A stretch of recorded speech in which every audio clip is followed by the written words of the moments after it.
いよいよ判定の時が参りました。中華の先生から判定をお願いします。はい、皆さんお疲れ様です。フリーダムプレゼンターのくまです。この動画を提供したい方は、自由と平等を愛し、旧人類が勝手に作った常識を壊したい方におすすめの動画です。価値観の違いを受け入れられない旧世代の人間は見なくても結構です。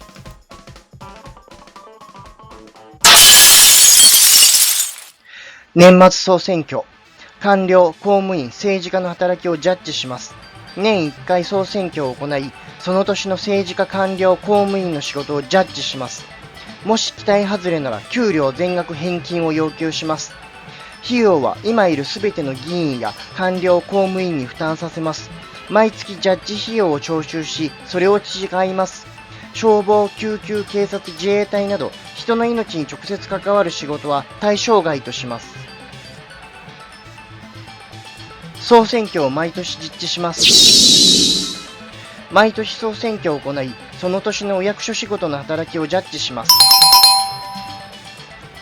結果が出せない議員、悪事を働いた検事や国のお役人、口だけで結果が伴わない官僚公務員、そんな人たちにお金を払う必要はありません。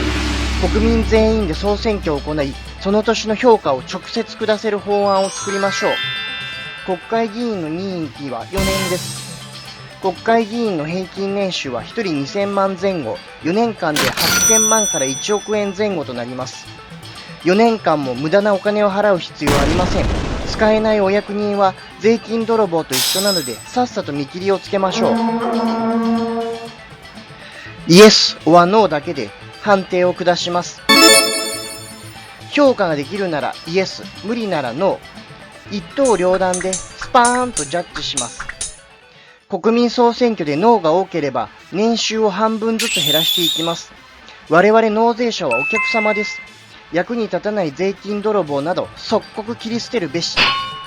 4年間も無駄な税金を払うなどナンセンス。民間企業やサラリーマン、会社員は毎年が勝負です。危機感を持って仕事に臨むべし。国民総選挙で直接判定を下せる法案をみんなで一緒に作りましょう。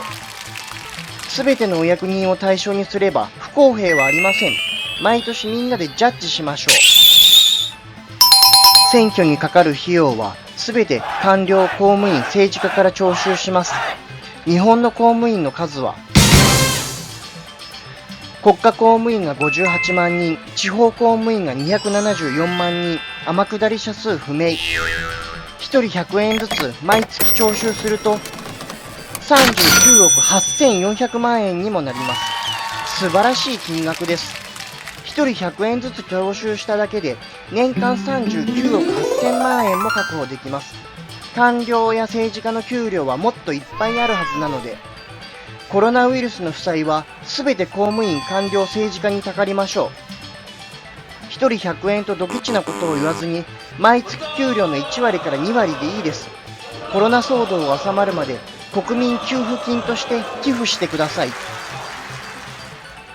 官僚、政治家、公務員といった金のなる木ができたところで、みんなでしっかりたかりましょう。養分を吸い尽くすまで搾取し続けよう。これからは公務員、官僚、政治家が金のなる木です。国民様々へのご奉仕としてしっかり働いてください。コロナ騒動が収まるまで休日祭日返上で24時間働いてください。もちろんサービス残業でお願いします。ただし、警察官や消防士、救急士、自衛隊といった人たちは別です。命に直接関わるお仕事をしている人たちは別で考えましょう。もし何かあった時に本当に困るのは俺たち国民です。それ以外のこういう人たちやこんな人たち、こんなところに勤めている人たちは積極的に国民様にご奉仕するように寄付しましょう。納税者様々のお役に立ててこそ真のお役人です。我々納税者が搾取される時代は終わった。これからは金のなる木である公務員、官僚、政治家にみんなでたかりましょう。一部の人間のために犠牲になるのはもうやめましょう。みんなで一緒に新しいイノベーションを起こしましょう。たった数年の努力で一生が決まるほど世の中は甘くありません。はい、最後に注意事項です。この動画は個人的な見解であり、何かあっても一切責任は取りません。すべて自己判断でお願いします。プレゼンターとしての意見であり、個人的な提案となります。そして次の世代に残したく思うのは、上下差別、人種差別、男女差別のない誰もが自由で平等である世界であることを願います。追伸気に入ったらチャンネル登録よろしくお願いします。